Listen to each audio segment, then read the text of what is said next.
Today I've got part 1 of my ranking for the top 15 overall modulars, which this is the past 15 years of the modulars that LEGO has released, which I've done a recent top 10 overall, but with the addition of the town hall recently to the city, I figured I would do a overall 100% complete ranking now that I have every modular from the Grand Emporium to the Tudor Corner. So we will split this into 3 separate videos, which I'll probably drop these over the month of November, mainly because I don't know how my work schedule is going to look. So I'll just drop those through the month of November. And we're just going to start off with what is number 15 on my list for the modulars overall, and a little bit of a spoiler just before we deep dive. The only one of these modulars that I have not built is the town hall. That did come pre-built already when I bought it, and so I didn't bother taking it apart, and so that's the only one that I didn't bother giving like a fair ranking on this video or the entire ranking little mini series.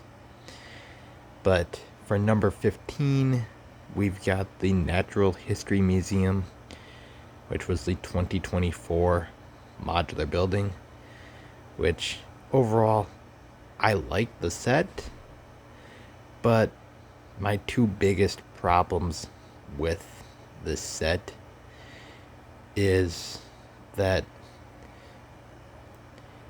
it's just way too much of the same color, and the overall design and everything is just way too repetitive for just the overall standards for what a modular has come to be,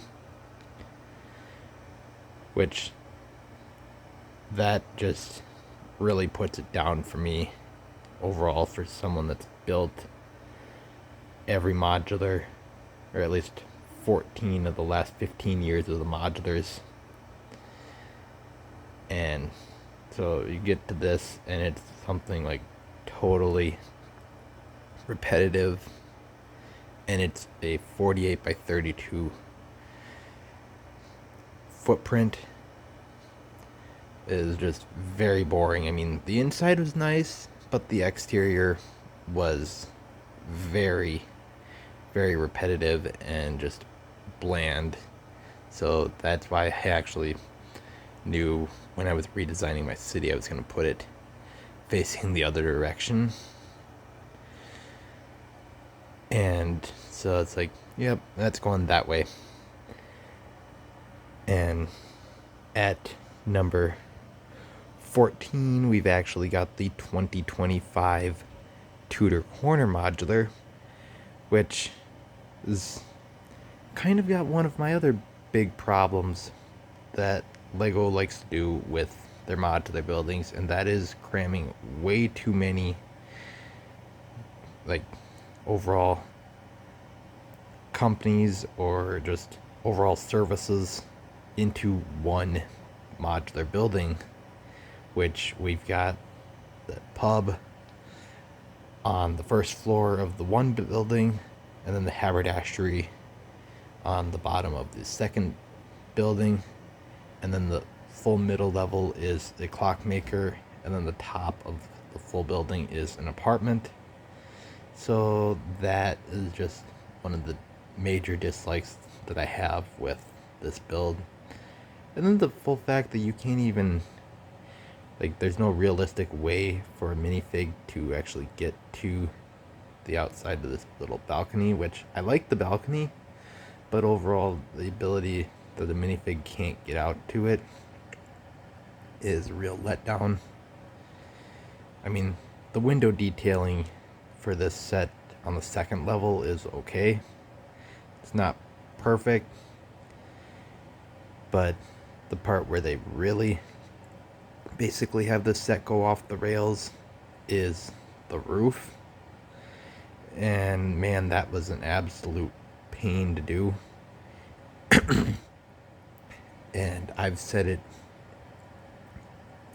quite a few times before, and I'll say it again, especially with the jazz club only having a few more months before it's gone for good.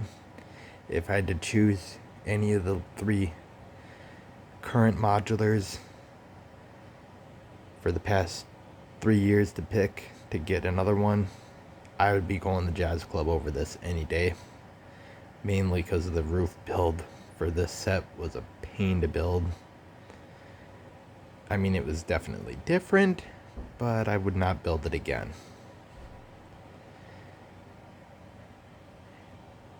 And that's part of the reason I put the Tudor Corner at number 14 for this list. Number 13 really doesn't need any explanation to why the Town Hall is 13 on my list here. And the reason, the big one, is overall isn't entirely the fact that it's 13 years old. It's mainly the fact that I got this probably the only way I would have been able to nowadays, given how costly it is. But for the fact that I got it used, but it was worth it still. Definitely for the fact that it was only missing 1 minifig, no actual pieces were missing, so nothing had to get swapped out, which was great because I don't have any dark orange in my parts collection. So that was a win right there.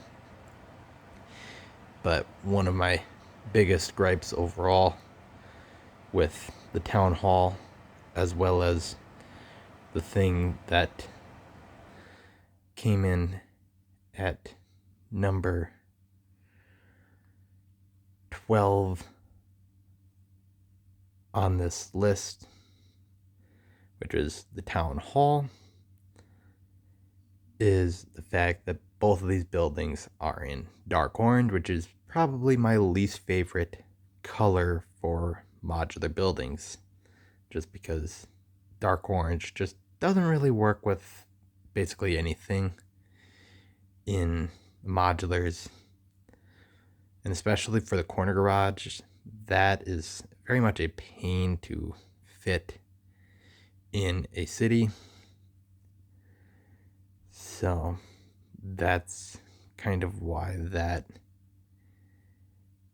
ended up at number 12 on my list overall. I do like the fact that we finally got a gas station with the corner garage, as well as a vet clinic. So I'm really happy with that. And the apartment on that top level actually works a whole lot better than the apartment in the Tudor Corner. So that one, actually, the apartment works a lot better. And then for the last one that I had for this video, we've got the Palace Cinema, which this spot was actually kind of a hard one to pick. I was contemplating to either do the Palace Cinema or the Brick Bank, but ultimately, for the amount of times I've had to rebuild the roof as well as the sign for the Palace Cinema, that just ultimately put the Palace Cinema in the number 11 spot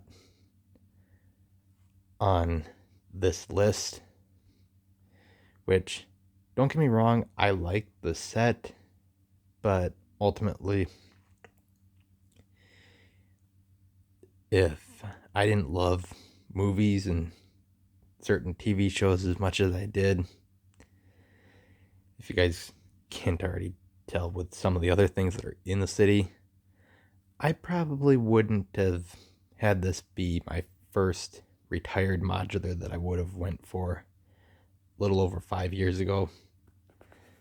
And so that is what I've got for number 11 on this modular ranking for the entire overall city collection that I currently have for modulars.